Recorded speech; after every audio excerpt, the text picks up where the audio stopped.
और आप लोग कहानी को पूरा जरूर सुने, तभी कहानी सुनने में मजा आएगा।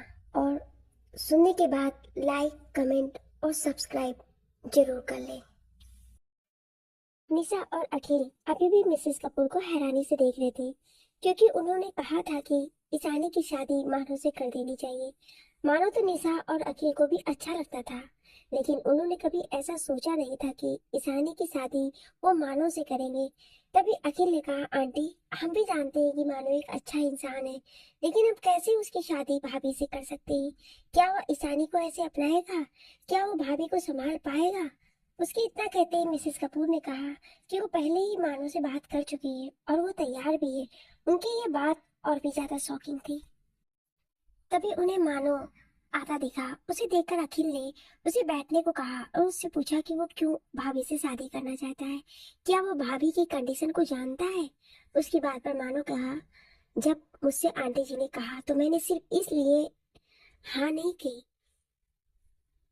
कि मुझे ईशानी जी पर तरस आ गया, बल्कि वो मुझे पसंद है। लेकिन मैं कभी भी उन्हें उनकी मर्जी के खिलाफ नहीं अपनाना चाहता हूँ। लेकिन मैं आप सबको यकीन जरूर दिलाता हूँ, मैं उनका एक सच्चा और अच्छा साथी बनकर दिखाऊंगा और उनके बच्चे को अपने बच्चे की तरह प्यार दूंगा और उन्हें पूरा सम्मान दूंगा और हमेशा उसे ही अपना मानूंगा। मानो अपनी बात से सभी को इम्प्रेस कर रहा था। सभी इस बात के लिए मान गए थे और सभी खुश भी थे। अगर सबसे ज्यादा कोई खुश था तो वो थी जो मानुषी और वाणी। मानुषी हमेशा से ईशानी को बहुत पसंद करती थी और अब वो उसकी भाभी बन जाएगी, ये बात तो उसे खुशी से पागल कर दे रही थी। वाणी इसलिए खुश थी क्योंकि उसके हैंडसम अंकल अब उसकी मम्मी से शादी करने वाले थे। मानो बहुत खुश था, आखिर उसका प्लान जो कामयाब हो रहा था। अब बस ईशानी के हाँ कहने की देर थी और उसे हाँ कैसे करवानी है उसका इंतजाम भी उसने पहले से कर रखा था। वो आज बहुत खुश था और जैसे ही वो अपनी विला जाता है उसे कुछ गड़बड़ लगती है, क्योंकि उसके कमरे का सीक्रेट रूम खुला हुआ था। और जैसे ही वो अंदर जाता है, अंदर खड़े इंसान को देखकर उसकी आंखें हैरानी से बड़ी हो जाती हैं और गुस्से से लाल भी। एक सुनसान सड़क पर एक गाड़ी जा रही थी जिसमें कुछ लोग एक लड़की को लेकर जा रहे थे। वो लड़की खुद को छुड़ाने की कोशिश कर रही थी। उसके आंखों से आंसू बह जा रहे थे। उसके चेहरे को देखकर लग रहा था जैसे वो बहुत ज्यादा तकलीफ में हो।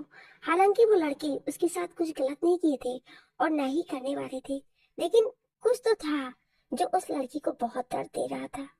तभी एक ब्लैक कलर की कार, रेंज रोवर, आकर उनके सामने खड़ी हो जाती है, जिससे वो गाड़ी रुक जाती है। गाड़ी से वो आदमी बाहर आते हैं और उनके सामने एक आदमी उस रेंज रोवर से निकल कर आता है, जिसका चेहरा मास्क से ढका था। वो सभी आदमी उसके सामने खड़े होकर कहते हैं, कौन है बे तू, और हमारा रास्ता रोकने की हिम्मत कैसे की तूने? तू शायद जानता नहीं कि हम कौन है। चल हट हमारे रास्ते से। ये बोल वो उसे अपनी गन निकाल कर दिखाता है, लेकिन सामने वाले आदमी को जैसे कोई फर्क ही नहीं पड़ रहा हो। तभी दूसरा आदमी कहता है, लगता है ये ऐसे नहीं मानेगा, इसे तो मैं देखता हूँ। ये बोल वो आगे बढ़ता है और उस पर वार करने लगता है। उसके पहले वो आदमी अपना एक हाथ हवा में घुमाता है और उस आदमी का सर उसके धड़ से अलग होकर गिर जाता है। बाकी सब भी ये देखकर डर जाते हैं। तभी उनका जो लीडर था वो बोलता है, हमें बॉस का काम जल्दी करना है, हम इससे नहीं हार सकते हैं, सब साथ में हमला करो। उसके इतना कहते ही सब उसकी ओर बढ़ते हैं। वो आदमी एकदम शांत खड़ा था। वो सभी उसकी ओर बढ़ते हैं, लेकिन तभी सभी के कानों में दहाड़ने की आवाज आती। इसी के साथ एक और दहाड़ आती है। कोई कुछ समझ पाता तब तक उस आदमी के पीछे से दो गोल्डन शेर झपट कर उसके सामने आकर खड़े हो जाते हैं। दोनों उसके आगे ऐसे खड़े थे जैसे उसके आंख रक्षक हो। कुछ ही सेकंड में वो दोनों शेर उन सभी को खत्म करके अपने गर्दन के बालों को लहराते हुए आकर अपने बॉस के सामने खड़े हो जाते हैं, जैसे पूछ रहे हो और कोई ऑर्डर। वो आदमी उन दोनों को एक तिरछी मुस्कान देकर गाड़ी की ओर बढ़ जाता है, जहां वो लड़की डरी हुई सीट के नीचे छिपी थी।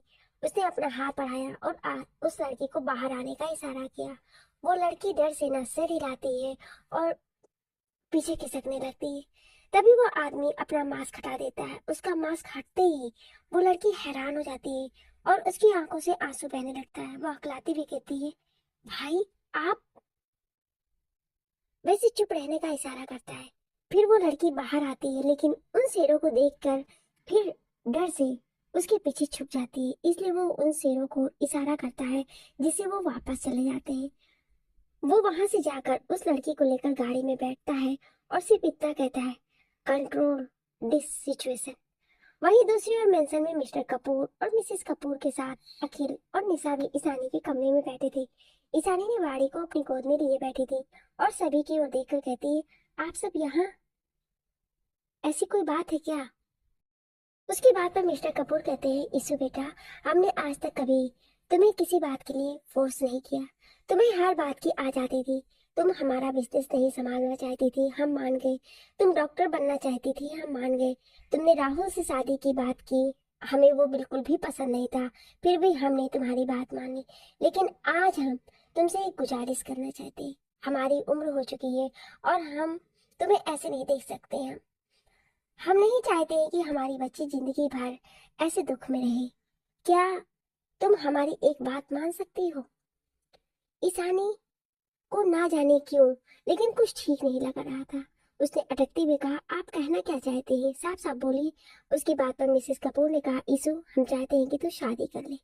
इतना सुनना था कि ईशानी गुस्से से खड़ी हो गई और कहने लगी, आप जानती भी हैं आप क्या कह रही हैं? मैं दूसरी शादी कर लूं? भूल जाऊं अपने अर्थ को, किसी और को अपना लूं? माँ, आप ऐसा सोच भी कैसे सकती हैं? मैं इसके लिए कभी तैयार नहीं होंगी। उसकी बात पर सभी ईशानी को सभी समझाने लगते हैं। यहाँ तक कि बाड़ी भी बोल रही थी, मम्मा आप कर लो ना शादी, अंकल बहुत अच्छे हैं। उसके मुंह से अंकल सुनकर ईशानी उसे देखने लगी तो निशा ने कहा, ईशु, तुम समझ क्यों नहीं रही हो? क्या तुम नहीं चाहती कि तेरे बच्चे को पिता का नाम मिले? उसकी बात पर ईशानी ने कहा, मेरे बच्चे के पास उसके पिता का नाम है और वो है अथर्व रायचंद, समझी तू? सभी ने देखा ईशानी नहीं मान रही है तो मिसेस कपूर ने पास पड़ी हुई ट्रे में जिसमें फ्रूट्स और नाइफ रखी थी, उसमें से नाइफ को उठा लिया और उसके गले के पास रखकर कहती है, देख ईशु, या तो तू इस शादी के लिए मान जा, नहीं तो मुझे मरते देख, क्योंकि तुझे ऐसे देखकर रोज रोज घुट घुट के मरने से तो अच्छा है मैं एक बार में ही मर जाऊं।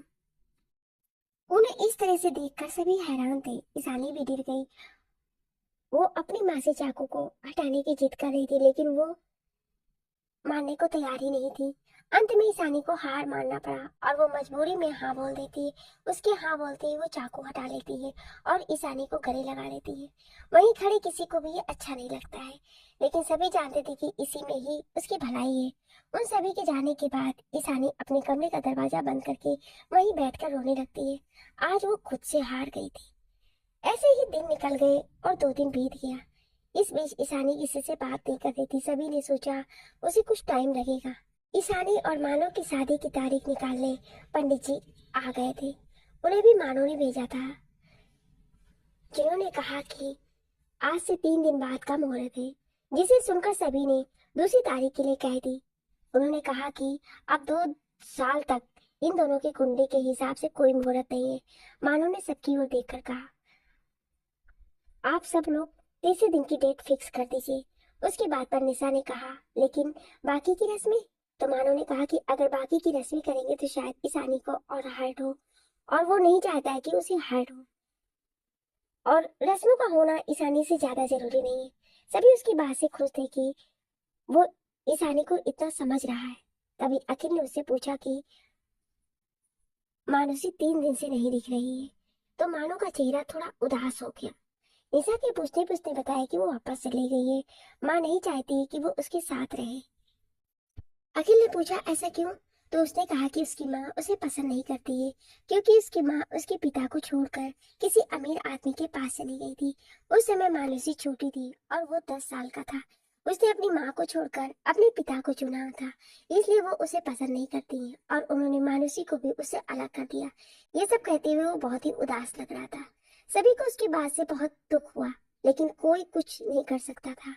कुछ देर बाद मानो वहां से चला गया। जब वो वापस आया तो उसके सामने एक एक आदमी खड़ा था। उसे देखकर मानो कहता है, क्या हूँ? तो वो कहता है, सर वो।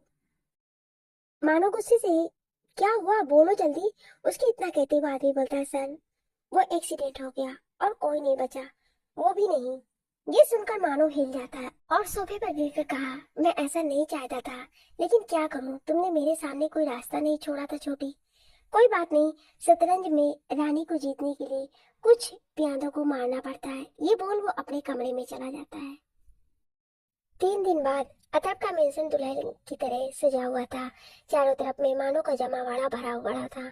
हॉल के बीच में एक खूबसूरत सा मंडप बना था। वहीं पर निशा, अखिल पूरी तैयारियों में बिजी थी। साथ ही मिस्टर कपूर और मिसेस कपूर भी काम करवा रहे थे। पंडित जी मंत्र पढ़ रहे थे। वहीं मंडप में मानो एक क्रीम कलर की शेरवानी में बैठा था और होती हुई रस्मों को देख रहा था। उसके चेहरे की चमक बता रही थी कि वो जो करना चाहता था वो हो रहा है। उसने अपने मन ही मन से खुद से कहा, बस कुछ घंटे और फिर तुम मेरी हो जाओगी और तुम्हें अपना कैसे बनाना है ये मैं अच्छे से जानता हूँ। अब सिर्फ तुम ही नहीं बल्कि अथर्व रायचंद की सारी प्रॉपर्टी भी मेरी होगी। बस कुछ देर। और ये बोलकर वो मन ही मन शैतानी हंसी हंसने लगा। वहीं पास में बाड़ी बैठी थी। जब मानो ने उसे देखा तो ना जाने क्यों बाड़ी के चेहरे का रंग उसे देखकर अच्छा नहीं लग रहा था, लेकिन मानो को उसे कोई फर्क नहीं पड़ता था। उसे बस ईशानी चाहिए थे। उसने पूरा प्लान बना रखा था कि कैसे वो ईशानी और पूरी प्रॉपर्टी को अपना बनाने के बाद सभी एक साथ खत्म कर देगा। वहीं ईशानी के कमरे में ईशानी एक पिंक कलर के लहंगे में बैठी थी। आज वो एक नई दुल्हन के श्रृंगार में थी। खूबसूरत ज्वेलरी और ब्राइडल मेकअप में वो बड़ा ही खूबसूरत लग रही थी, लेकिन आंखों से खुशी कहीं रूठ गई थी। उसके हाथों में उसकी और अथर्व की फोटो थी। उसने उस फोटो पर हाथ फेरते हुए कहा, मुझे माफ कर दीजिए अर्थ, लेकिन मेरे पास और कोई रास्ता नहीं है। मुझे ये सब हमारे अपनों और हमारे बच्चे के लिए करना पड़ रहा है, लेकिन ईशानी के दिल में, रूह में, धड़कन में और सांसों में सिर्फ अर्थ का नाम है और उसे कोई मिटा नहीं पाएगा। ईशानी आपकी थी और आपकी रहेगी। कोई भी नया रिश्ता हमारे रिश्ते को खत्म नहीं कर सकता है। जब हमारा बच्चा इस दुनिया में आएगा तो उसे भी आपका नाम और पहचान भी मिलेगा और हमेशा वो अथर्व राय के नाम से ही जाना जाएगा। ये बोल उसने अथर्व के फोटो को चूम लिया। इसी के साथ उसकी आंखों से कुछ बूंदें अथर्व के चेहरे पर गिर गईं।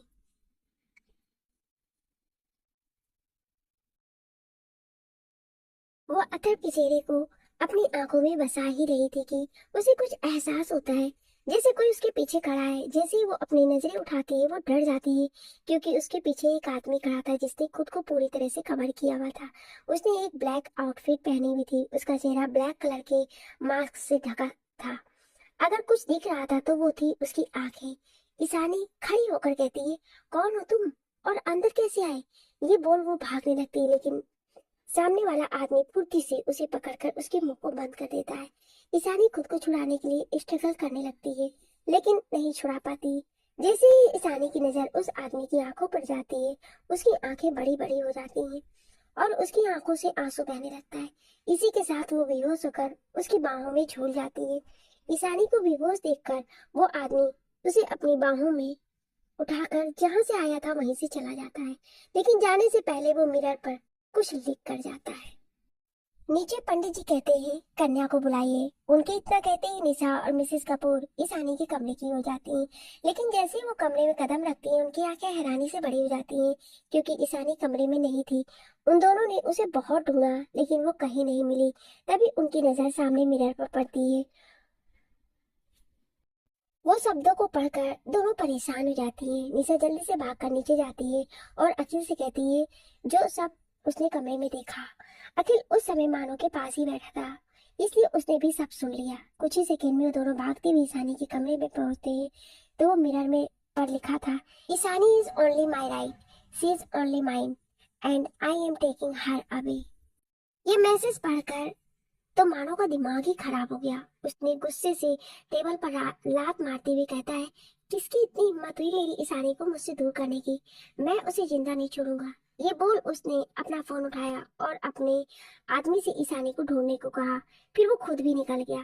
बाकी सभी उसके इस रूप से हैरान थे, क्योंकि आज तक वो जैसे सबके सामने प्रिंटेड करता आया है वो उससे बिल्कुल अलग था।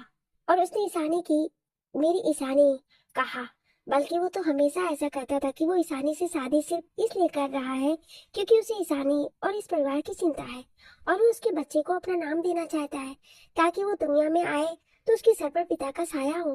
लेकिन आज का बिहेव तो कुछ और ही बता रहा था।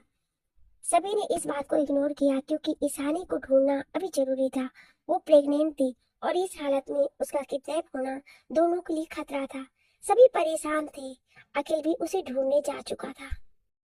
मानो ने अपने सारे आदमी लगा दिए थे ईशानी को ढूंढने में। अपने मकसद के इतना पास आकर वो हार नहीं सकता था। वो किसी ऐसे से जिसे वो जानता ही न हो। वहीं दूसरी ओर एक बड़े से विला में वो आदमी जिसने ईशानी को किडनैप किया था, वो उसे लिए हुए अंदर आ रहा था। उसका चेहरा अभी भी मास्क से ढका हुआ था और ईशानी उसकी गोद में बेहोश थी। वो ऐसे चल रहा था जैसे कोई राजा हो। उसके दोनों तरफ दो शेर जो बिल्कुल साफ सुथरे और गोल्डन कलर के थे, वो चल रहे थे जैसे वो उस आदमी के बॉडीगार्ड हो। वो पूरा विला एक हाई सिक्योरिटी से लैस था। वो आदमी ईशानी को लेकर सीढ़ियों से ऊपर जाता है और एक कमरे में एंटर करता है। उसके कमरे में जाते ही वो दोनों शेर कमरे के दोनों ओर बैठ जाते हैं और जैसे उसकी निगरानी कर रहे हो। वो आदमी ईशानी को ले जाकर बेड पर लेटा देता है और उसके चेहरे के आंसू को पोंछने लगता है। फिर अपने एक हाथ से अपना मास्क हटाता है। इसी के साथ ईशानी भी होश में आ जाती है और अपने सामने के शख्स को देखकर शॉक हो जाती है। ईशानी अपनी बड़ी बड़ी भरी आंखों से सामने बैठे शख्स को देख रही थी, जैसे वो यकीन करने की कोशिश कर रही हो कि जो वो देख रही है वो सच है। तभी वो शख्स ईशानी के चेहरे को अपने हाथों में भरकर उसके माथे पर एक लाइट किस करता है। इसी के साथ ईशानी के आंखों में ठहरी नमी उसके गालों पर लुढ़क जाती है। वो उससे दूर होकर कहता है, क्या अभी भी यकीन नहीं हुआ कि मैं ही हूँ? उसकी ये बात सुनते ही ईशानी झट से उसकी बाहों में समा जाती है और जोर जोर से पपक पपक कर रोने लगती है। वो शख्स भी उसे अपनी बाहों में समा लेता है, उसे रोने देता है। वो धीरे धीरे उसके सर को सहलाते जा रहा था। ईशानी उससे कहती है, कहाँ चले गए थे आप मुझे छोड़कर? आप जानते हैं ना, आपके बिना मैं नहीं जी सकती। तो क्यों किया ऐसा? क्यों अर्थ? जी हाँ, ये कोई और नहीं, हमारा हीरो अथर्व रायचंद ही है। अथर्व भी उसके सर को सहला रहा था। फिर वो उसे खुद से दूर करके कहता है, प्लीज यीशु, रोना बंद कर दो। तुम जानती हो ना, इस हालत में तुम्हारा रोना सही नहीं है हमारे बच्चे के लिए। ये बोल वो उसके पेट पर अपना हाथ रख देता है। उसकी बात सुनकर ईशानी फिर से उसके गले लग जाती है। ईशानी अपना सर हाँ में हिलाती हुई कहती है, अर्थ, आप ठीक है? ये बोल वो उसके चेहरे को ध्यान से देखने लगती है। अथर्व उसके चेहरे को सहला रहा था और कहता है, तुम्हें छोड़कर मैं कैसे जा सकता हूँ? तुम तो मेरी सांसों में बसती हो। जब तक तुम हो तब तक ये अथर्व है तुम्हारा अर्थ। ये बोलकर वो उसे अपने सीने से लगा लेता है। ईशानी उसके सीने से लगे अपने सुकून को महसूस कर रही थी, जो उसने इतने समय से नहीं किया था। तभी वो कहती है, अर्थ, जब आप ठीक थी तो वापस क्यों नहीं है? और आज ऐसी क्यों? आपको पता है, आपके गैर मौजूदगी में मैं क्या से क्या हो गया? निशा ने अपना बच्चा खो दिया और इसके आगे वो कुछ कहती उसके पहले ही उन्हें शेर की दहाड़ और इसी के साथ एक चीख भी सुनाई दी। इसे सुनकर ईशानी कुछ कहती उसके पहले अथर बोल पड़ा, फिर से नहीं। ईशानी कहती, क्या हुआ? और ये आवाज? अथर कहता, तुम चलो बताता हूँ। ये बोल वो उसे लेकर कमरे से बाहर आता है तो सामने का नजारा देखकर ईशानी शॉक्ड हो जाती है और डरकर अथर के पीछे छुप जाती है। वहीं दूसरी ओर अखिल और मानो ने अपने सारे सोर्सेज कर लिए थे, लेकिन उन्हें बिल्कुल भी समझ में नहीं आ रहा था कि आखिर ईशानी को कौन और कहां लेकर गया है। मानो गुस्से से पागल हो रहा था क्योंकि वो अपने मकसद में कामयाब बस होने ही वाला था कि ये सब हो गया। वहीं निशा के कमरे में अखिल और निशा बैठे थे। बाड़ी वहीं सो रही थी। निशा भी बहुत परेशान थी। अखिल को भी समझ में नहीं आ रहा था कि तभी उसके फोन में एक नोटिफिकेशन टोन बजती है। वो देखता है कि एक अननोन नंबर से उसे एक वीडियो भेजी गई है। जैसे ही वो उस वीडियो को देखता है वो कहता है, सिम्बा और जिस्पर। लेकिन ये दोनों तो उसकी आंखें बड़ी बड़ी हो जाती हैं। वो खुद से कहता है, इसका मतलब है कि वो जिंदा है। और वो ये भाभी को ये सोचते ही उसके चेहरे पर एक चमक आ जाती है। निशा उसे देखकर कहती है, अखिल, भाभी का कुछ पता चल रहा है और तुम ऐसे स्माइल कर रहे हो? उसकी बात पर अखिल उसे खींचकर अपने गले लगा लेता है और धीरे से उसके कानों में कुछ ऐसा कहता है जिसे सुनकर निशा की आंखें बड़ी बड़ी हो जाती हैं और उनमें आंसू भी आ जाते हैं। वहीं दूसरी ओर अथर्व अपने सामने के नजारे को देख रहा था, जहाँ उसका शेर सिम्बा आराम से बैठा था, जैसे उसे किसी से कोई मतलब ही ना हो। और वहीं दूसरा शेर जिस पर गुस्से से सामने खड़ी लड़की को घूर रहा था और उसके सामने खड़ी लड़की भी अपनी कमर पर हाथ रखे वैसे ही घूर रही थी। आसपास जूस और सैंडविच के साथ कुछ फ्रूट्स भी गिरे हुए थे। अथर्व अपना सर पीट कर कहता है, क्या हो रहा है यहाँ? उसकी इतना कहती वो लड़की कहती है, भाई समझा दीजिए अपने इस पिल्ले को, मेरे सामने ना आया करे। उसके इतना कहते ही सामने खड़ा जिस पर खुद के लिए पिल्ला सुनकर एक और दहाड़ मारता है, जिस पर सामने खड़ी लड़की उसके सर पर टपली मार कर कहती है, जिस पर के बच्चे अपनी चोंच बंद कर, मैं कोई डरती नहीं हूँ तुझसे। वहीं ईशानी आंखें फाड़ी उस नजारे को देख रही थी, क्योंकि सामने खड़ी लड़की कोई और नहीं बल्कि मानुषी थी, जो एक शेर से ऐसे लड़ रही थी जैसे वो कोई शेर नहीं बल्कि बच्चा हो। तभी अथर्व की आवाज आती है, क्या तुम दोनों अपना नाटक बंद करोगे और बताओगे कि यहाँ हुआ क्या था? ईशानी कहती है, अर्थ ये दोनों शेर यहाँ और मानुषी। अथर्व और मानसी दोनों ही ईशानी की ओर देखते हैं, तो साथ ही सिम्बा और जिस्पर भी। अथर्व कहता है, मैं तुम्हें बाद में बताता हूँ, पहले इन दोनों का मैटर सॉल्व करूँ। पता नहीं क्या करूँ इन दोनों का, एक शेर है और लड़की, लेकिन दोनों ऐसे लड़ते हैं जैसे कुत्ते और बिल्ली। ये सुनकर जिस्पर और मानुषी दोनों का मुंह बिगड़ जाता है और सिम्बा ऐसे अपने बालों को लहराता है जैसे उसे सुनकर बहुत मजा आया हो। अथर्व ईशानी को वहीं हैरान सा छोड़कर उन दोनों जिस्पर और मानुषी के पास जाकर कहता है, अब क्या हुआ, तुम दोनों ऐसे क्यों लड़ रहे हो? उसकी बात पर मानुषी कहती है, भाई मैं नहीं लड़ रही, आपका ये जिस्पर ही है जो मुझे परेशान करने चला आता है। मुझ मुझे जैसे ही पता चला कि भाभी आई है, मैं उनके लिए नाश्ता ला रही थी। मुझे पता है उन्होंने अभी तक कुछ नहीं खाया होगा और उनको ऐसी कंडीशन में भूखा रहना ठीक नहीं है, लेकिन इस जिस्पर के बच्चे ने मुझे डरा दिया और मेरे हाथ से ये प्लेट गिर गई। मैं कह रही हूँ भाई, आप इसे समझा दो, नहीं तो मैं इसे ले जाकर सर्कस वालों के पास छोड़ाऊंगी। मानुषी के मुंह से खुद को सर्कस की बात सुनकर जिस्पर को गुस्सा आ गया और वो जोर से मानुषी की ओर दहाड़ता है, लेकिन मानुषी उसके सर पर चपत लगाकर कहती है, मुंह बंद कर अपनी चूजा। उसकी बात पर जिस पर अथर्व की ओर देखता है जैसे कह रहा हो, देख लो अपनी इस लाडली बहन को, कैसे ये मुझे अजीब अजीब नाम दे रही है। अथर्व ने उन दोनों को देखा और एक गहरी सांस लेकर कहा, तुम दोनों कब सुधरोगे? फिर उसने जिस्पर को देखकर कहा, जिस्पर तुम क्यों मानुषी को परेशान करते हो? जिस्पर उसे ऐसे देखता है जैसे कह रहा हो, दोस्त दोस्त ना रहा। इसके बाद वो सिम्बा के पास जाकर बैठ जाता है। मानुषी कहती है, थैंक यू भाई। उसके इतना कहते ही अथर्व उसे कहता है, तुम भी कुछ कम नहीं हो। मुझे पता चला तुमने सुबह उसके मिल्क में चॉकलेट मिला दिया था और मीट की जगह वाटरमेलन रख दिया था। ऐसे में तुम कैसे उम्मीद कर सकती हो कि वो तुमसे फ्रेंडशिप करेगा? उसकी बात पर मानुषी कहती है, सॉरी भाई, मैं बस थोड़ी मस्ती कर रही थी, बट आई प्रॉमिस मैं आगे से ऐसा कुछ नहीं करूंगी। जिस्पर ने जब सुना तो उसने अपना सर ऐसे ऊंचे कर लिया जैसे उसे अथर्व की बात पर प्राउड फील हो रहा हो। अब तक ईशानी भी समझ गई थी कि उसे इन सिरों से कोई खतरा नहीं है, वो अब सही से खड़ी थी। अथर्व ने मानुषी से कहा, तुम यीशु के पास चलो, नाश्ता मेड ला देगी। उसके इतना कहते ही मानुषी भागकर ईशानी के पास आती है। ईशानी अभी भी उसे देख रही थी। ईशानी ने मानुषी को देखकर कहा, मानुषी तुम यहाँ कैसे? तुम तो ऑस्ट्रेलिया वापस चली गई थी ना, अपनी माँ के पास, क्योंकि तुम्हारी माँ मानो को पसंद नहीं करती थी, तो यहाँ कैसे? वो आगे कुछ कहती कि अथर्व कहता है, तुम्हें सब कुछ बताता हूँ, पहले इन दोनों से मिलो, ये है सिम्बा और जिस्पर। ईशानी उन दोनों शेरों को देखती है जो उसके सामने खड़े थे। ईशानी को अचानक से कुछ याद आता है, जैसे उसने ये नाम पहले भी सुना है। तभी वो कहती है, मतलब ये वही ट्रेंड गार्ड हैं जिनके लिए आप उस दिन। ईशानी की बात पर अथर्व को याद आता है कि एक दिन अथर्व ने उसके सामने ही अपने आदमियों पर गुस्से से चिल्लाया और कहा कि उसके गार्ड सिम्बा और जिस्पर को कुछ नहीं होना चाहिए। अथर्व ने याद आते ही कहा, हाँ ये वही है। ईशानी ने कहा, लेकिन ये दोनों तो। उसकी बात पर अथर्व कहता है, ये दोनों तब से मेरे साथ हैं जब ये दोनों सिर्फ 2 दिन के थे। उसकी बात पर ईशानी उसकी ओर देखती है तो अथर्व कहता है, तुम्हें शायद नहीं पता, लेकिन मेरे दादाजी एक बहुत बड़े वाइल्ड लाइफ एनिमल्स के रिसर्चर और डॉक्टर थे। उस समय जिस जंगल में वो अपने काम पर थे, मैं भी उन्हीं के पास अपनी छुट्टियों में गया था। तब एक शेरनी जो प्रेग्नेंट थी और उसे किसी ने गोली मार दिया था। दादाजी ने पूरी कोशिश की लेकिन उसे नहीं बचा पाए, लेकिन उसने इन दोनों को जन्म दिया और तब से ये मेरे सबसे अच्छे दोस्त हैं। ये दोनों उसी जंगल में उस समय अपनी ट्रेनिंग में थे जो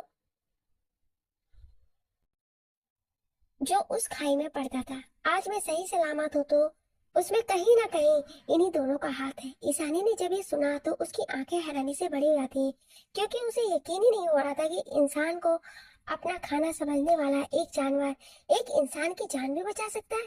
उसके मन में उन दोनों के लिए बहुत प्यार आ रहा था। उसने झुककर उन दोनों को का सर सहलाया। वो दोनों भी अपना सर ईशानी के पैरों में लगाने लगे, जैसे उन्हें भी ईशानी बहुत पसंद आई हो। आएगी भी कैसे नहीं, वो भी अथर की पसंद, और उन्हें लेडी बॉस पसंद तो आनी ही थी। उन दोनों को ईशानी से ऐसे प्यार से पेश आते देखकर मानुषी ने कहा, भाभी इन दोनों को इतना भी प्यार ना जताओ। ये सिम्बा अच्छा है, लेकिन ये जिस पर बहुत ज्यादा चंट है, ज्यादा प्यार पाकर और बिगड़ जाएगा। तभी ईशानी ने कहा, लेकिन मानुषी यहाँ कैसे? उसके इतना कहते ही मानुषी के चेहरे पर मायूसी छा गई, जिसे ईशानी अच्छे से महसूस कर रही थी। वो उसके पास आई तो मानुषी उसके साइन से लग गई और रोने लगी। ईशानी को कुछ समझ नहीं आया। वो कुछ कहती कि उन्हें किसी की आवाज आई। यही तो हम भी जानना चाहते हैं। इस आवाज को सुनकर सभी जब उस ओर देखते हैं तो हैरान हो जाते हैं। ईशानी अभी भी उस तरफ देखकर हैरान थी, क्योंकि वहां पर इस समय अखिल, निशा और वाणी के साथ खड़ा था। वाणी तो दौड़ कर आई और अथर की गोद में चढ़ गई और अपनी बाहें उसके गले में लपेट कर बोली, बड्डी आप ठीक हो? आप कहाँ थे इतने दिन तक? पता है मैंने आपको बहुत मिस किया, और मम्मा भी आपकी फोटो को लेकर आपके लिए बहुत रोती थी। उसकी बात सुनकर अथर ने उसे अपने साइन से लगा लिया और कहा, कुछ नहीं बेबी, मैं बस हाइड एंड सीक खेल रहा था, लेकिन अब वापस आ गया हूँ ना, अब कभी नहीं जाऊंगा। उसके बाद अथर की नजर निशा पर पड़ी, जो बड़ी आंखों से उसे देख रही थी। अथर ने उसकी ओर देखकर कहा और अपनी बाहें फैला दी। निशा एक पल के लिए रुकी और फिर दौड़ कर आई और अथर की गले लग गई और बहुत जोर जोर से रो रही थी। अथर उसका सर सहला रहा था। इस बीच अगर किसी ने सबसे ज्यादा कुछ खोया था तो वो थी निशा। उसने अपना बच्चा खो दिया था, जो किसी के लिए भी बहुत बड़ी बात होती है। अथर उसका सर सहलाते हुए कहता है, बस कर बच्चा, अब रोना नहीं है। जिसने तुझसे तेरी खुशियों को छीना है, उसे मैं बहुत ही बेरहम मौत दूंगा, इतना कि उसकी रूह भी कांप जाएगी। कुछ देर बाद अथर्व के साथ सभी हॉल में बैठे थे। वहीं सिम्बा और जिस्पर इस समय बाहर अपनी अपनी मांद में थे। सभी अथर्व की ओर देख रहे थे। ईशानी ने पूछा, जब आप ठीक थे तो हमारे पास आने की बजाय इस तरह से क्यों रह रहे थे, और इस तरह से मुझे यहाँ क्यों लाए? आप सामने से क्यों नहीं आ रहे थे? उसके बाद पर अथर्व ने कहा, जिसने ये सब किया था मुझे उसका बदला लेना था, लेकिन सबसे पहले उसका मकसद जानना था, और जैसे मैं जान गया तुम सबके सामने आ गया। हमारे दुश्मन को उसकी सजा देने, जिसकी वजह से ये सब हुआ है, जिसकी वजह से मेरी बहन ने अपना बच्चा खोया, अखिल ने अपनी खुशियां और पूरे परिवार ने इतना सब सहा। उसकी बात पर निशा ने कहा, लेकिन भाई सांची तो मर चुकी है, हमने उसकी लाश खुद देखी थी, तो अब कौन है जो ये सब कर रहा था? उसके ये कहने पर सभी अथर की ओर देखने लगे, क्योंकि सभी इस सवाल का जवाब जानना चाहते थे। अथर ने सबकी ओर देखा और कहा, सांची तो बस मोहरा थी, असल खिलाड़ी कोई और था। उसके ऐसा कहने पर सभी ने पूछा, कौन? तो मानुषी ने कहा, मानो भाई, जिन्हें भाई कहते हुए मुझे शर्म आ रही है। मानुषी के मुंह से ये सुनकर सभी दंग रह गए, क्योंकि मानो ने इस बीच सभी के ऊपर ऐसा जादू किया था जिससे किसी को भी ये सुनकर झटका लगना स्वाभाविक था। अखिल ने कहा, लेकिन ये सब मुझे समझ नहीं आ रहा है। उसकी बात पर अथर्व उन्हें बताने लगता है कैसे क्या हुआ। फ्लैशबैक, जब सांची अथर्व को लेकर उस खाई में गिरी थी तो दोनों ही घायल अवस्था में थे, लेकिन दोनों जिंदा थे। तभी अथर्व ने देखा कि कुछ आदमी आकर सांची के सामने खड़े होते हैं। उनमें मानो को देखकर अथर्व शॉक हो जाता है। तभी उसे सांची की आवाज आती है। सांची कहती है, मानो तुमने कहा था कि मैं अथर्व को लेकर जब खाई में गिरूंगी तब तुम नेट से हम दोनों को बचा लोगे और अथर्व मेरा हो जाएगा और ईशानी तुम्हारी। ये सुनकर अथर्व शॉक रह गया, लेकिन अभी उसे और जानना था। अथर्व के सर पर चोट लग गई थी, उसका चेहरा खून से भीगा था, लेकिन वो अपनी हिम्मत बनाकर सब सुन रहा था। तभी उसे मानो की आवाज आती है। मानो सांची पर हंसते हुए, तुम्हें क्या लगता है तुम जैसी लड़की के लिए अथर्व रायचंद ईशानी को छोड़ देगा? ये तुम्हारी बहुत बड़ी गलतफहमी है मिस सांची। अथर्व कभी भी तुम्हें नहीं मिलेगा, और उसके रहते मुझे ईशानी, इसलिए मैंने तुम्हें और अथर्व दोनों को अपने रास्ते से हटाने का प्लान बनाया, जिसमें तुम थी मेरा मोहरा। अब तुम और अथर्व दोनों मरोगे और ईशानी मेरी होगी। ये बोलकर उसने सांची का सर तब तक पत्थर पर मारा जब तक वो मर ना गई। ये सब अथर्व देख रहा था। मानो ने सांची को मरने के बाद अपने आदमियों से अथर्व को ढूंढने को कहा। जैसे ही उन सबकी नजर अथर्व पर पड़ी, अथर्व अपनी आंखें बंद किए लेटा था और हल्की बेहोशी में जा रहा था। वो उसके पास पहुंचते उसके पहले ही कुछ ऐसा हुआ कि मानो और उसके आदमी सभी डर से पीछे हटने लगे। अथर ने जब अपनी आंखें हल्के से खोली तो उसके चेहरे पर एक हल्की स्माइल आ गई, जिसे कोई भी नोटिस नहीं कर पाया क्योंकि अथर का चेहरा पूरी तरह से खून से भीगा था। मानो ने अपनी गन निकाली और शूट करने को हुआ कि एक और बार सभी हैरान हो गए। इस बार मानो भी डर गया। मानो के सभी आदमी वहां से डरकर भाग गए। मानो का भी यही हाल था, वो भी वहां रुका नहीं और वो वहां तुरंत भाग गया। इस समय अथर के सामने दो खूंखार शेर खड़े थे, जिन्हें देख के वो सभी वहां से भागे थे। उन सभी को लगा कि वो दोनों शेर अथर को खा गए होंगे और बाद में जब पुलिस आई तो उन्हें भी यही लगा कि अथर को वो दोनों शेर खा गए होंगे, क्योंकि वहां अथर उन्हें नहीं मिला, बस कुछ खून ही मिला। लेकिन ये बात कोई नहीं जानता था कि वो दोनों शेर अथर के हैं, जो उसी जंगल में ट्रेनिंग के लिए छोड़े गए थे, जो कि सिम्बा और जिस्पर थे। मानो और उसके आदमियों के जाने के बाद सिम्बा और जिस्पर के लिए जो अथर के बॉडीगार्ड्स वहां होते थे, वो सभी अथर को लेकर चले गए। जब अथर को होश आया तो उसे पहले सभी बात पता चली कि ईशानी की हालत क्या हो गई है और वो प्रेग्नेंट है, और निशा के साथ हुए हादसे के बारे में भी उसे पता चला। फिर अथर ने अपने कुछ आदमी मानो के आदमियों के साथ मिला दी और उसे सारी बात पता चल गई। मानो के बारे में मानो अथर से बदला लेना चाहता था और उसकी नजर ईशानी पर शुरू से थी और उसने ही सांची के साथ मिलकर सारी प्लानिंग की थी। अब अथर ने अपना प्लान शुरू किया, जिसमें मानो को लग रहा था कि वो जीत गया है, लेकिन अथर से जीतना कोई मामूली बात थोड़ी ही थी। Flashback and. सभी अथर की बात सुनकर हैरान थे। तभी अथर ने आगे कहा, मानो ने अपना दांव खेलने के लिए यही नहीं किया, बल्कि ईशानी की माँ मिसेस कपूर को भी हिप्नोटाइज का यूज किया, जिससे वो वही करती गई जो वो चाहता था। उन्होंने ईशानी को मजबूर किया कि वो मानो से शादी के लिए हाँ बोल दे। ईशानी को अब जाकर समझ आया कि उसकी माँ उसकी शादी मानो से अचानक से करने के लिए इतना क्यों डिस्परेट थी। सभी को यकीन नहीं हो रहा था कि मानो ने इतना बड़ा खेल खेला। तभी निशा ने मानुसी की ओर देखकर कहा, और मानुसी यहाँ कैसी? उसके बाद पर मानुसी ने कहा, मैं यहाँ उसी शख्स की वजह से हूँ जिसे दुनिया मेरा भाई कहती है, जो भाई के नाम पर धक्का है। मुझे कभी समझ नहीं आया कि माँ अपने ही बेटे से इतना नफरत क्यों करती है, क्यों मुझे अपने भाई से दूर रहने को कहती है। लेकिन अब समझ गई हूँ कि वो सब जानती थी उनके बारे में। जिसने अपनी सगी बहन को अपने रास्ते से हटाना चाहा, उससे क्या उम्मीद की जा सकती है? निशा ने कहा, मतलब? उसकी बात पर मानुसी कहती, एक दिन मैं भाई से कुछ बात करने उनके कमरे में गई तो वो नहीं थे, लेकिन उनके कमरे में मुझे एक सीक्रेट कमरा मिला। जहां मैं उसमें गई, मुझे झटका लगा, क्योंकि वो पूरा कमरा ईशानी भाभी की फोटोज से भरा पड़ा था और उसमें जहां भी अतर भाई के साथ उनकी फोटोज थी, उसमें अतर भाई के चेहरे पे कट लगा था। मुझे कुछ कुछ समझ आने लगा। तभी मानो भाई भी वहां पहुंच गए और मैंने जब उनसे पूछा तो उन्होंने गुस्से में मुझे सब बता दिया, और ये सब उन्होंने सिर्फ और सिर्फ ईशानी भाभी को पाने के लिए किया। मुझे तब पता चला माँ क्यों उनसे नफरत करती है। जब मैंने कहा कि मैं उनकी असलियत सभी को बता दूंगी तो उन्होंने मुझे अपने आदमियों को सौंप दिया और मुझे यहाँ से दूर भेजने को कहा, लेकिन अतर भाई ने मुझे बचा लिया और मैं यहाँ हूँ। सभी के सामने अब मानो की सच्चाई आ चुकी थी। अतुल ने सभी की ओर देखा और कहा, निशा और अखिल, तुम दोनों वापस जाओ, लेकिन मानो को इस बारे में पता चलना नहीं चाहिए। निशा ने भी हाँ में सिर हिलाया और वहां से दोनों बारी के साथ चले गए। कमरे में जब अथर्व आया तो उसे ईशानी उसे बैठी हुई कुछ सोचती हुई दिखी। वो उसके बगल में बैठ गया और कहा, क्या सोच रही हूँ? लेकिन ईशानी उसके गले लग गई और रोने लगी। पहले तो अथर्व को समझ नहीं आया, लेकिन जल्दी ही उसे समझ आ गया कि वो क्यों रो रही है। अथर्व ने उसे शांत कराया और उसे कुछ खिलाकर सुला दिया। वो जानता था कि ये दिन ईशानी के लिए कितने स्ट्रेसफुल थे और इस हालत में उसका इतना स्ट्रेस लेना सही नहीं है, इसलिए उसने उसे आराम करने देना चाहिए। जैसे ही ईशानी सो गई, अथर्व वहां से चला गया। जब वो बाहर आया तो उसे वहां पर कोई खड़ा दिखा, जिसे देखकर उसने कहा, तुम्हारा काम कब तक होगा?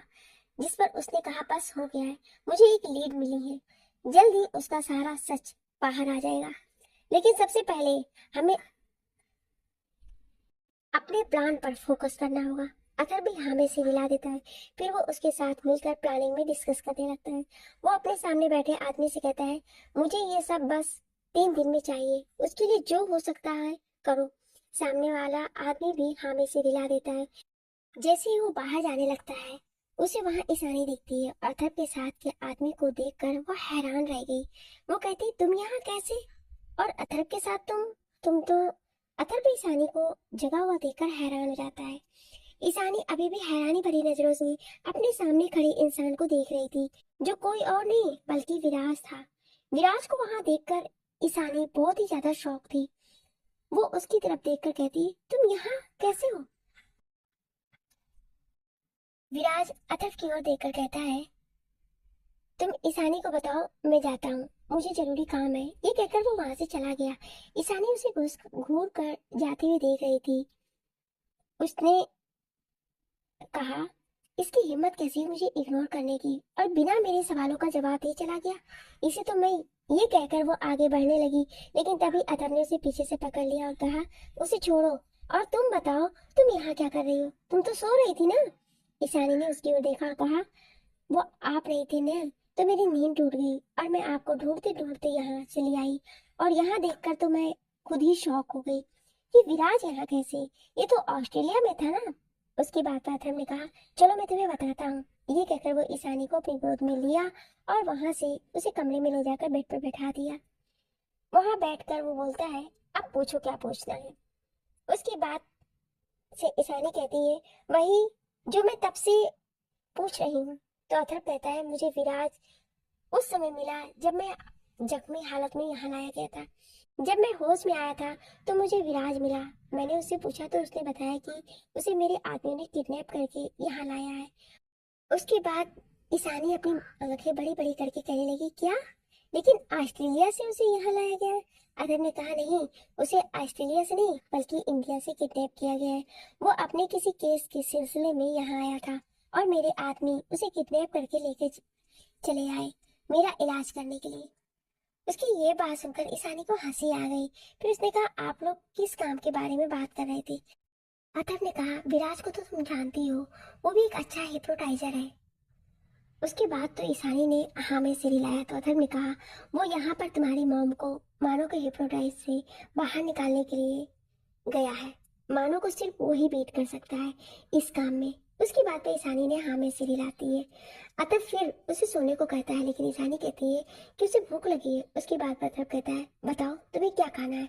उसकी बात सुनकर ईशानी की आंखों में चमक आ जाती है और वो कहती है, मुझे टिक्की चाट खाना है और गोलगप्पे। उसकी बात सुनकर अथर्व अपनी आंखें बड़ी बड़ी किए उसे देखने लगता है और कहता है, इतनी रात में तुम्हें टिक्की गोलगप्पे कहाँ मिलेंगे? उसके इतना कहते ही ईशानी अपने लोअर लिप को बाहर की ओर मटका लेती है और कहती है, मुझे वही खाना है। एक्चुअली मेरा नहीं, बच्चे का मन कर रहा है। वो अपना बेबी फेस बना लेती है और अपने पेट को सहलाने लगती है। अतर्व उसे देखकर नामे से हिलाता है और खुद से कहता है, पहले ये काम कम थी जो अब बच्चे का सहारा लेकर और ब्लैकमेल करने लगी है मुझे। वो एक गहरी सांस लेता है और अपना फोन उठाकर अपने एक आदमी से गोलगप्पे और चाट मंगवा देता है। वो ईशानी की ओर देखता है और कहता है, थोड़ी देर में तुम्हारे चाट और गोलगप्पे आ जाएंगे। उसकी बात पर खुश होकर ईशानी उसके गालों पर किस कर देती है। उसके ऐसा करते ही अथर्व के चेहरे पर चमक आ जाती है। वो कहता है, सिर्फ इतना ही? उसके इतना कहते ही ईशानी उसकी ओर ऐसे देखने लगती है जैसे उसे समझ ही नहीं आया हो कि अथर्व ने क्या कहा। अथर्व अपने चेहरे पर एक डेविल स्माइल लिए अपना एक हाथ बढ़ाकर ईशानी को गले से पकड़ता है और उसके होठों पर अपने होठ रखकर उसे स्मूथ किस करने लगता है। उसके इस तरह से एक्शन से ईशानी हैरान हो जाती है। उसकी आंखें बड़ी बड़ी हो जाती हैं। लेकिन थोड़ी ही देर में अथर्व के होठों की हरकत ने उसकी आंखों को बंद कर दिया और वह अथर्व के उसे किस में खो गई। लगभग 15 मिनट बाद अथर्व को जब लगा कि ईशानी सांस नहीं ले पा रही है तो उसने उसके होठों को रिलीज कर दिया। उसके माथे पर एक लाइट किस करके कहा, अभी इतने से ही काम चला लेता हूँ, क्योंकि मैं नहीं चाहता कि मेरी वजह से मेरे बच्चे को कोई प्रॉब्लम हो। नहीं तो तुम भी जानती हो मैं कैसा हूँ। ये कहकर वो अपना आई विंग कर देता है। उसकी इस हरकत से ईशानी के गाल गुलाबी हो जाते हैं। दूसरी ओर अदरक के मेंशन में मानो गुस्से से इधर उधर टहला था। उसी के पास सोफे पर अखिल और निशा भी बैठे थे। उन दोनों ने अपने चेहरे को ऐसा बना रखा था जैसे वो दोनों भी बहुत ही ज्यादा परेशान हो। लेकिन वो दोनों कितना परेशान थे ये तो वो दोनों ही जानते हैं। वो दोनों अंदर ही अंदर मानो के ऊपर हंस रहे थे, लेकिन उन्हें उसके ऊपर गुस्सा भी आ रहा था। तभी एक आदमी अंदर आता है और मानो से कहता है, सर, हमने बहुत ढूंढने की कोशिश की, लेकिन पता ही नहीं चल रहा है कि वो आदमी कहाँ से आया था और किधर निकल गया, क्योंकि चारों तरफ हमारे आदमी फैले हुए थे। और तो और पूरे घर की सीसीटीवी फुटेज में भी वो कहीं भी नहीं दिखाई दे रहा है। उस आदमी की ये बात सुनकर अखिल अंदर ही अंदर हंस रहा था और कहता है, तुम अतरब को अभी जानते कहाँ हो मानो? उसने अपने घर को पूरी सिक्योरिटी से बनाया हुआ है। वो अपने घर को कहीं से भी रहकर ऑपरेट कर सकता है। और उसके घर में निकलने के कितने रास्ते हैं और घुसने के कितने रास्ते हैं, ये तो आज तक मैं भी नहीं समझ पाया। तो तुम क्या समझोगे? मानो ये सारी बातें सुनकर बौखला गया था। उसने अपने पूरे सोर्सेज लगा लिए थे, लेकिन ईशानी का कोई भी पता नहीं चला था। मानो की बौखलाहट हर समय के साथ बढ़ती जा रही थी, क्योंकि इतने दिन से वो जो प्लानिंग कर रहा था, उसकी प्लानिंग उसके मंजिल के पहुंचने के कुछ ही क्षण पहले ही धरी की धरी रह गई थी। ईशानी के गायब होने से ना तो उसे ईशानी मिली, ना ही अथर की प्रॉपर्टी। अचानक से उसके दिमाग में कुछ क्लिक किया। उसने अपने आदमियों को देखा और कहा, मुझे वो 1 घंटे के अंदर अपने सामने चाहिए। मानो कि ये बात सुनकर निशा और अखिल की आंखें बड़ी बड़ी हो गईं। मानो वहां से अपने कमरे में चला गया। इन दिनों वो भी अतब के मेंशन में शिफ्ट हो गया था। उसके जाने के बाद अखिल ने निशा को देखा तो निशा ने कहा, ये मानो किसकी बात कर रहा था? उसकी बात पर अखिल ने कहा, राहुल की। राहुल का नाम याद करके निशा का चेहरा गुस्से से भर गया। उसे कुछ दिन पहले की बात याद आ गई, जब वो ईशानी को लेकर उसके चेकअप के लिए हॉस्पिटल गई थी। फ्लैशबैक। ईशानी और निशा हॉस्पिटल से निकल रही थी कि उसके सामने राहुल खड़ा उन्हें दिखाई दिया। वो दोनों इसे इग्नोर करके आगे बढ़ने लगी, लेकिन उसने उनका रास्ता रोक लिया। निशा ने गुस्से से कहा, तुम्हारा दिमाग तो खराब नहीं हो गया है? तुम्हारी हिम्मत भी कैसी हुई हमारे रास्ते में आने की? उसकी बात पर राहुल कहता है, मैं यहाँ सिर्फ और सिर्फ अपनी ईशानी से बात करना चाहता हूँ। फिर वो ईशानी से कहता है, ईशु प्लीज मेरे पास वापस आ जाओ। मैं वादा करता हूँ तुम्हें बहुत खुश रखूंगा। मैंने पास्ट में जो भी गलती की है उनकी सजा मुझे मिल चुकी है, तुम मुझे माफ कर दो। ये बोल वो ईशानी का हाथ पकड़ने की कोशिश करने लगा। ईशानी ने उसकी ओर देखकर कहा, राहुल तुम प्लीज यहाँ से चले जाओ। मुझे तुमसे कोई मतलब नहीं है। तुमने जो किया, क्यों किया, इसलिए मुझे कोई मतलब नहीं है। तुम यहाँ से चले जाओ। ईशानी के मना करने के बाद भी राहुल नहीं माना और ईशानी का हाथ पकड़कर जबरदस्ती उसे अपने साथ ले जाने लगा। उसने कहा, तुम बस मेरे साथ चलो, मैं तुम्हारी सारी नाराजगी दूर कर दूंगा, तुम्हें अपने प्यार का यकीन दिलाऊंगा। निशा ने उससे ईशानी को छुड़ाने की कोशिश की, लेकिन उसे निशा को धक्का दे दिया, जिससे वो नीचे गिर गई। उसे नीचे गिरा देखकर ईशानी खुद को छुड़ाते हुए उसे धक्का दे रही थी और उसका हाथ छुड़ा देती है, लेकिन इस चक्कर में वो भी गिरने को होती है। ईशानी ने डर से अपना हाथ अपने पेट पे रख लिया, लेकिन वो गिरते उसके पहले ही मानुषी ने उसे संभाल लिया। निशा भी डर गई थी, लेकिन मानुषी को देखकर वो कुछ शांत हुई। मानुषी भी उन दोनों के साथ आई थी, लेकिन वो कुछ काम से रुक गई थी। निशा खड़ी होकर ईशानी को देखती है, तभी मानो के आदमी आ जाते हैं, जिन्हें देखकर राहुल भाग जाता है। Flashback and. निशा कहती है, मैं तो चाहती हूँ ये मानो उसे खत्म कर दे, इसी बहाने एक दुश्मन तो खत्म हो जाएगा। ये बोल वो अपने कमरे में चली गई। उसके जाने के बाद अखिल खुद से कहता है, अगर उस दिन मानो के आदमी इन दोनों के साथ थे तो वो पहले ही राहुल को क्यों नहीं रोके? कहीं वो कुछ होने का इंतजार तो नहीं कर रहा था? फिर उसके दिमाग में कुछ क्लिक होता है और वो खुद से कहता है, कहीं वो ईशानी और अथर के बच्चे को तो। ये ख्याल आते ही अखिल गुस्से से भर जाता है। वहीं ईशानी कमरे में बैठे खाई जा रही थी और अथर्व उसे घूरे जा रहा था, क्योंकि ईशानी काफी देर से चटर पटर खाई जा रही थी और अगर वो उसे मना करता तो वो रोने लगती थी। अथर्व समझ गया कि ये उसके प्रेगनेंसी के फेसेस हैं जो उसे झेलने ही होंगे। वो एक गहरी सांस लेता है और ईशानी से कहता है, तुम्हारा खाना हो गया हो तो मेरे साथ चलो। ईशानी कहती है, कहाँ चलना है? अथर्व कहता है, तुम्हारे चेकअप के लिए। ईशानी को याद आता है कि आज उसे चेकअप के लिए जाना है, लेकिन अभी अगर वो हॉस्पिटल गई तो पकड़ी जाएगी। लेकिन वो नहीं जानती थी कि अथर्व ने सारी तैयारी करवा रखी है। वो उसे लिए हुए विला के बैक साइड में चला जाता है। ईशानी वहां का हाल देखकर हैरान हो जाती है। क्योंकि अथर्व ने वो एरिया एक मिनी हॉस्पिटल में बदलवा दिया था। एक लेडी डॉक्टर अपनी टीम के साथ वहाँ मौजूद थी। डॉक्टर्स ने ईशानी का चेकअप किया और उसे अल्ट्रासाउंड के लिए ले गए। अथर्व भी वहीं था। डॉक्टर ने अथर्व को मॉनिटर स्क्रीन पर कुछ दिखाया और कहा, ये देखिए, ये जो डॉट्स दिख रहा है ना, ये बेबी है। उसे देखकर अथर्व की पकड़ ईशानी के हाथों पर कस जाती है। उसकी आंखें थोड़ी नम हो जाती है। थोड़ी देर बाद अथर्व ने ईशानी को कमरे में सुला दिया और डॉक्टर के पास जाकर रिपोर्ट्स के बारे में पूछने लगा। उसने ईशानी को ये बात पता चले उससे पहले ही अपना जानना चाहता था, क्योंकि उसे कुछ ऐसा पता चला था जो शायद ईशानी के लिए जानना सही नहीं था। अतः डॉक्टर के सामने बैठा डॉक्टर ने उसे जो बताया वो सुनकर उसके गुस्से का पारा समय के साथ बढ़ते जा रहा था। डॉक्टर ने जब अथर्व का ये चेहरा देखा तो उसका हालत डर से सूख गया। अथर्व ने बस इतना कहा, मुझे किसी भी कीमत पर मेरी बेबी और बच्चा सही सलामत चाहिए। डॉक्टर ने उसे देखा और कहा, सर अभी बात ज्यादा नहीं बिगड़ी है, हम आज से मैडम का इलाज शुरू कर देते हैं। अथर्व ने बस सर हिला दिया और वहां से ईशानी के पास आ गया। उसने देखा कि ईशानी सो रही थी। वो उसके पास आकर बैठ गया और अपना हाथ उसके पेट पर रखकर धीरे से कहता है, पापा आपको कुछ नहीं होने देंगे बेबी। ये बोलकर वो उसके पेट पर हल्का सा किस कर देता है, फिर ईशानी के सिर पर किस करके वहां से बाहर आ जाता है। अतः जैसे ही कमरे से बाहर आता है उसे मानसी दिखाई देती है, जिसकी आंखों में आंसू थे। अतः उसे देखकर समझ गया कि वो जान गई है, इसलिए वो उसके पास जाकर कुछ कहता उसके पहले ही मानसी उसके गले लग गई और रोने लगी। उसने रोते हुए कहा, भाई मुझे यकीन नहीं होता कि वो इतना गिर सकते हैं। पहले मुझे लगा कि वो सब इसलिए कर रहे हैं कि वो भाभी से प्यार करते हैं, इसलिए उन्हें पाना चाहते हैं, लेकिन वो ऐसा कर सकते हैं भाभी के आजन्मे बच्चे के साथ। इसी के साथ उसका रोना बढ़ गया। अतर भी जानता था कि अपने भाई के बारे में इतना सच उससे बर्दाश्त से बाहर हो रहा था। आखिर वो अभी बच्ची ही तो थी। उसकी उम्र ही कितनी थी, सिर्फ 19 साल। अतर ने उसे संभाला, उसे आराम करने के लिए उसके कमरे में भेज दिया। अतर कभी नहीं चाहता था कि मानुषी को हार्ट हो, क्योंकि वो इनोसेंट थी। भले ही वो मानो की बहन थी, लेकिन अथर जानता था कि वो कैसी है और उसके लिए भी वो उसकी बहन जैसी ही थी। खून का नहीं, लेकिन दिल का रिश्ता था उसके साथ उसका।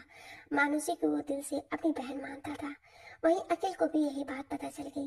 निशा ने उसे पूछा तो अखिल ने बताया कि मानो ने क्या किया है। ये सुनकर निशा का गुस्सा इतना बढ़ गया कि उसका मन कर रहा था कि वो मानो की जान ले ले, लेकिन वो अभी कुछ नहीं कर सकती थी। उसने किसी तरह खुद को शांत किया। इधर मानो अपने बिला के बेसमेंट में बैठा था। उसके सामने राहुल को उसके आदमी ने पकड़ रखा था। उसकी हालत ठीक नहीं थी। मानो ने उससे पूछा, बता ईशानी कहाँ है? जिस पर राहुल ने सिर्फ इतना कहा, वो मेरे पास नहीं है। लेकिन मानो को उस पर यकीन ही नहीं हो रहा था। तभी एक आदमी आया। उसने बताया कि ईशानी जिस दिन किडनैप हुई उस दिन राहुल पूरे समय एक बार में था। उसके सामने उस दिन की फुटेज भी थी। मानो का गुस्से से पारा हाई हुए जा रहा था। आखिर आज तीसरा दिन था और ईशानी कहाँ है, ये बात अब तक पता ही नहीं चली थी। वहीं कोई था जो उसे इस तरह से देखकर डेविड स्माइल कर रहा था। अतः ने मानो के आदमियों में अपने कुछ आदमी भी ऐड कर दिए थे, जो उसके पल पल की खबर अथर को दे रहे थे। मानो ने अपना पूरा ध्यान इस समय सिर्फ और सिर्फ ईशानी को ढूंढने में लगा दिया था। उसे किसी और बात के बारे में अभी कोई भनक ही नहीं थी। पहले तो अथर ने उसे एक्सपोज करके पुलिस के हवाले करने को सोचा था, लेकिन अब जो उसने किया था उसके बाद तो अथर उसे अब जिंदा नहीं छोड़ने वाला था। अगले दिन अथर्व ने ईशानी को ब्रेकफास्ट करवाया और उसे मानुषी के साथ छोड़कर वहां से बिला के बेसमेंट में चला गया, जहां एक औरत को बांध कर रखा गया था। अथर्व ने देखा कि उस औरत का चेहरा कपड़े से ढका गया था। अथर्व जब उसके सामने गया तो एक आदमी ने उसका चेहरा खोला, लेकिन जैसे ही उस औरत ने अथर्व को अपने सामने बैठा देखा, उसका जैसे डर से खून ही सूख गया हो। अथर्व के सामने इस समय उसके घर की हेड सर्वेंट की बेटी बैठी थी। अथर्व के हेड सर्वेंट की कुछ महीने पहले ही मौत हो गई थी, इसलिए अथर्व ने उसकी पोजीशन पर उसकी बेटी को रख लिया था। अपने सामने अथर्व को देखकर उसके चेहरे पर डर से पसीने आ गए। उसने डरते हुए कहा, शराब? अथर्व ने बस एक शब्द में जवाब दिया, क्यों किया ऐसा? सामने बैठी लड़की जिसका नाम रयाना था, उसने कुछ नहीं कहा, बस अथर्व को देखती रही। अथर्व को ना जाने क्यों, लेकिन कुछ अजीब लगा, क्योंकि सामने बैठी लड़की कुछ अजीब तरह से लग रही थी। अथर्व ने उसकी आंखों में देखा, लेकिन जैसे उसे कुछ खटका। उसने तुरंत एक लेडी बॉडीगार्ड को बुलाया और उसे चेक करने से कहा। वो लेडी बॉडीगार्ड ने रायमा को चेक किया, तभी उसे कुछ दिखा रायमा के गले के पास, और उसने तुरंत वहां हाथ लगाया और अपना हाथ खींचा, जिससे रायमा के चेहरे का मास्क आ गया और सामने बैठी लड़की का असली चेहरा सामने आया, जिसे देखकर अथर्व शॉक्ड रह गया। आखिर कौन है उस मास्क के पीछे, जानने के लिए सुनिए अगले भाग में। और हाँ, कल इस कहानी का लास्ट भाग रहेगा, तो आप लोग सुनना बिल्कुल भी मत भूलिएगा। Thank you.